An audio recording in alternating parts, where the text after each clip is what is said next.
Akkam jirtu dhaggeeffattoota keenya kabajamoo. Kun Finfinnee Maltiimiidiyaa irraa yeroo odeeffannoowwan isin biraan geenyu irratti argamna.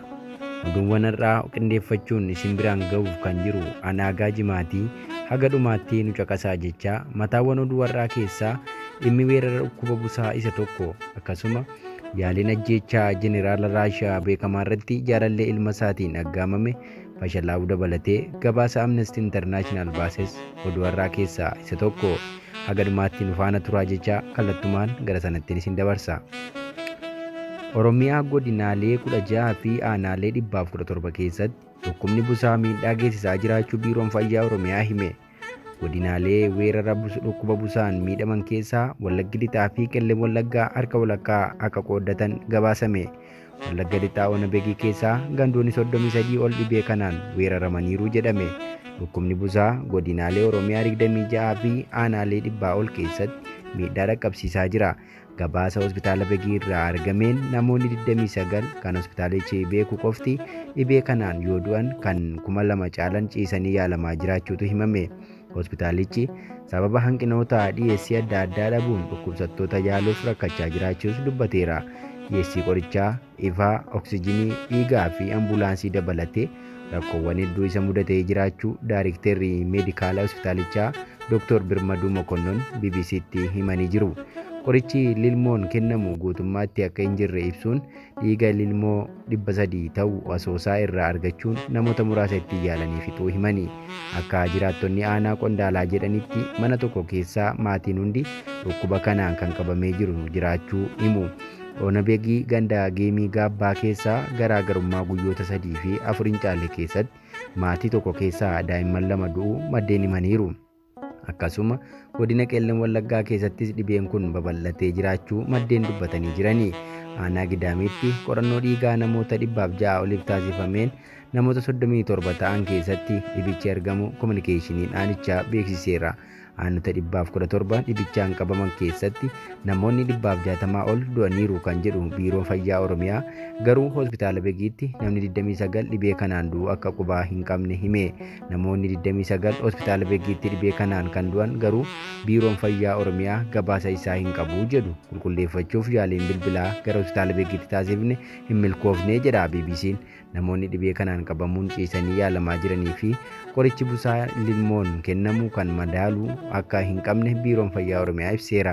Garuu dhaabbata fayyaa addunyaa World Health Organization waliin hojjechaa jiraachuu himuun baay'inni aanotaa dhukkubni kun keessatti babal'ataa jiru yaaddisaa ta'uu akeekeera.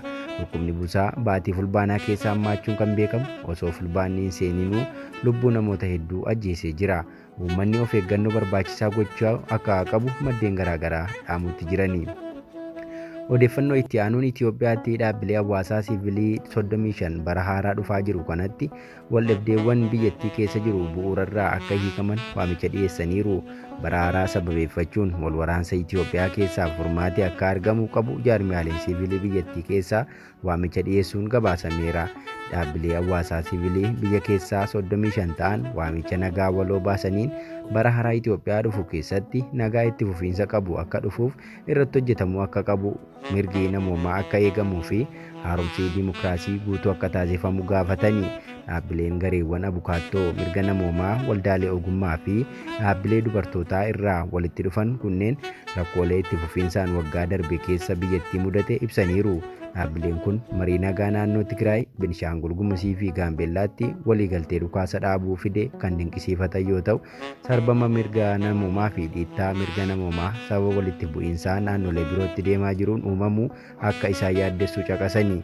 Dhaabbilee 35 kunneen keessaa tokko kan ta'e mana maree mirgoota namoomaa Itoophiyaa bakka bu'uun yaada kan laate Daan Yirgaa barri haaraa Itoophiyaa dhufu kan waldhabdeen bu'uurarraan furmaata argatuu fi lammiileen Itoophiyaa mirgaa fi bilisummaa guutuu itti argatan ta'a jennee abdachuun qooda fudhattoonni hundi harka wal qabachuu akka qaban waamicha dhiyeessinaa jedhanii. Dhaabbileen hawaasaa siivilii kunneen ibsa qabxiilee furmaataa 10 of keessaa qabu kan baasan yoo ta'u, isaan keessaa waliigaltee nagaa biyyaalessaa hunda hammate hundeessuu, qorannoo walaba ta'een sarbama mirgaatiif itti gaafatamummaa mirkaneessuu, jeequmsa saalaa irratti hundaa'e furuu, saboota xixiqqoo fi gareewwan loogiin irratti raawwatamu eeguu, murtee hundaa hirmaachisee mirkaneessuu fi gargaarsa namoomaa danqaa tokko malee akka imalu gochuu dabalatee xiyyeeffannaa irratti kennuu akka jedhu of keessaa qabateera. Dhaabbilee waldaalee siiviikii kunneenis haasaa fi odeeffannoo dogoggoraa akka dhaabbatu yaadota garaagaraa keessummeessuuf dirreen siyaasaa biyyattii akka bal'atuu fi qaamonni hundi tattaaffii ijaarsa nagaa irratti akka hirmaataniif tumsa gaafataniiru jedha madda odeeffannoo Addis Standard. Oduu itti aanee qabnuun jijjiiramni haala qilleensaa Afrikaanotaa miliyoona 300 beelaaf saaxileera jedhame. Jijjiirama haala qilleensaa irratti korri biyyoota Afrikaa magaalaa Naayiroobiitti gaggeeffamaa jira. Jijjiiramni haala qilleensaa akka dhalatuuf qooda Afrikaan qabdu harka 3 hin caalu.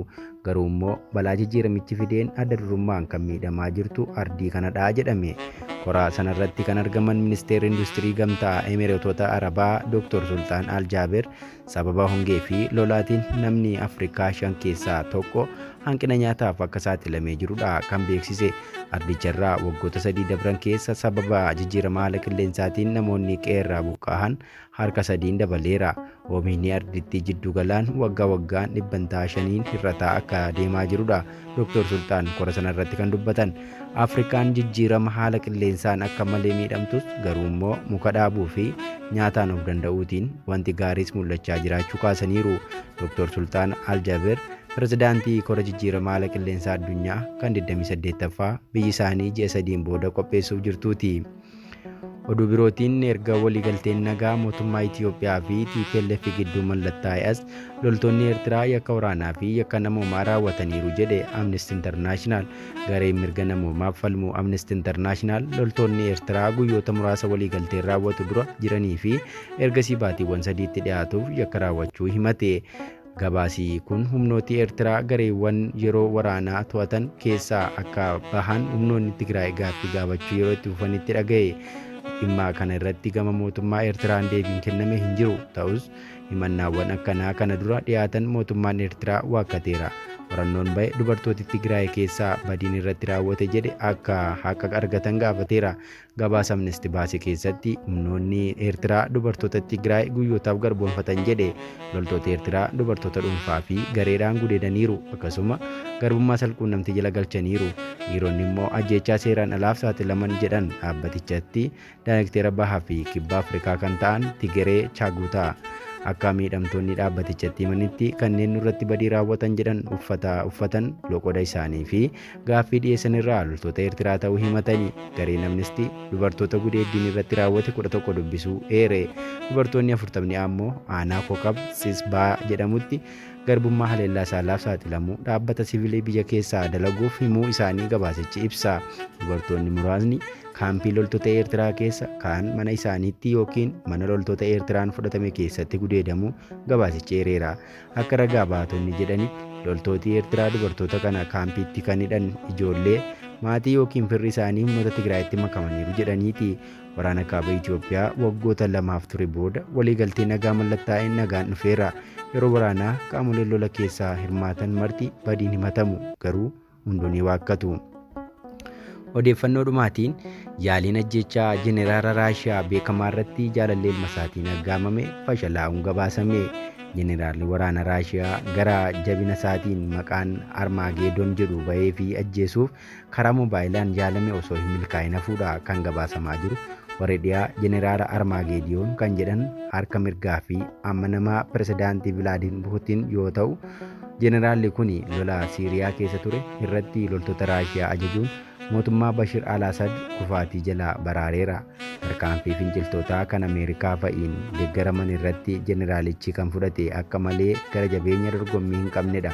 Jeneraal Saargeey Siroovikiin lola Raashiyaa fi Yuukireen gidduutti godhamaa jiru keessatti tarkaanfii wal fakkaataa akka fudhataniif adda waraanaa tokkoon hoogganaa kan jiranidha. Jeneraalicha kana ajjeesuuf karaa jaalallee ilma isaa shamarree umurii 21tiin yaaliin ajjechaa irratti godhameera jedha oduun sabaa himaalee Raashiyaa irraa dhagahamu. Intalli sun ilma jeneraalichaa jaallatteef bilbila harkaa bittee kennaa kan laatteef yoggaa ta'u ilmichis fudhatee manatti gale. Galgala kaleessaa maatii isaa wajjin osoo taa'uuti moobaayiliin kennameefii suni dhohee quba gurbaa 3 kutee balaa salphaa geessiseera. Bilbilli suni kan dhohee fi dhuka'aan sa'aa eeggatee dhohuu keessatti hidhamee waan tureefi jedhameera. Maatiirraa madaa salphaan gahuusaa malee jeneraalichi miidhamuu fi dhiisuun hin dubbatamne. Jaalalleen gurbichaa hidhamtee qoratamaa jirti jedhameera. Dubbicha duuba harka tikaa waraana Yuukireen intelligence service jedhamutu keessa jira jedha gabaasaaleen ba'aa jiranii. Egaa dhaggeeffattoota keenya odeeffannoon har'aaf qabnu kana fakkaata. Finfinnee Maltiimiidiyaa like, share, subscribe gochuun yeroo hunda nu hordofuun dagatinaa. Naamsa keenya qophiilee wal fakkaatuun hanga walitti deebinutti nagaan nuuf tura.